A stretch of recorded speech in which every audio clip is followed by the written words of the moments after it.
Hi students, my name is Ranjana Singh. I am your mathematics tutor and today I'll be teaching you the topic coordinate geometry. So are you all ready? So let's move ahead.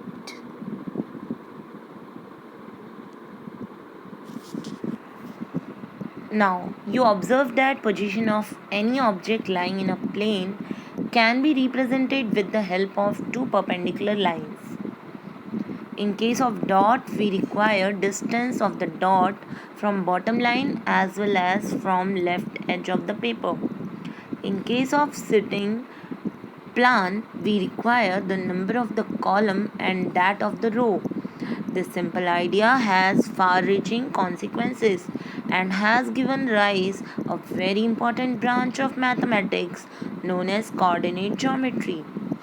In this chapter, we aim to introduce some basic concepts of geometry.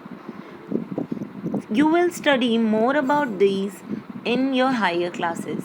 This study was initially developed by the French philosopher and mathematician René Descartes. We need two independent informations for finding the position of the dot. Now, he was the mathematician René Descartes, the great French mathematician of the 17th century, liked to lie in bed and think. One day, when resting in bed, he solved the problem of describing the position of a point in a plane. His method was a development of the older idea of latitude and longitude. I hope, children, you all know latitude and longitude. In honor of Descartes, the system used for describing the position of a point in a plane is also known as the Cartesian system. As you can see in the image, two lines, one is horizontal line and one is a vertical line. So the horizontal line is nothing but your x-axis and the vertical line is nothing but your y-axis. Now you can see, children, in the image x and x dash and y dash. So what is the difference between x and x dash and y dash? I'll tell you. X is the positive number on horizontal line and x dash negative number. Similarly, y is the positive number. 0 to y, that is origin to y, contain all positive number, and origin to y dash contain all negative number, children. Also, you can see one more thing in the image, children.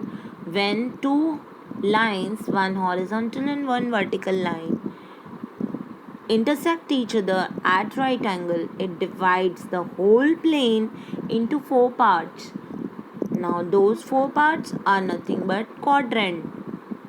You can see quadrant 1, quadrant 2, quadrant 3 and quadrant 4. Now let us have a look at this particular image, children. This is nothing but your Cartesian plane. You observe that axis, plural of the word axis. Now if you are taking only one axis, that is only one line, then it will be called as axis. But when you are taking two lines together, then it will be called as axis. It divides the plane into four parts. These four parts are called as the quadrant. 1/4 part numbered as 1, 2, 3 and 4 anti-clockwise, children, from OX. So the plane consists of the axis and these quadrants. We call the plane the Cartesian plane or the coordinate plane, or also you can call it as the XY plane. The axes are also called as the coordinate axis. Now the center point where both the line intersect is nothing but your origin, which is denoted by 0. Now when you are taking any particular point on this Cartesian plane, as you can see in the image 3, 4. So now in this 3, 4, first number 3 is nothing but your x coordinate and 4 is nothing but your y coordinate. To locate the position of an object or a point in a plane, we require two perpendicular lines. One of them is horizontal and another one is vertical. The planes called the Cartesian or coordinate plane and the lines are called the coordinate axis. The horizontal line is called the x-axis and the vertical line is called the y-axis. The coordinate axis divide the plane into four parts called as quadrants. The point of intersection of the axis is called the origin. The distance of a point from the y-axis is called its coordinate or abscissa, and the distance of the point from the x-axis is called its y-coordinate or ordinate. So this was the summary of this particular concept, children.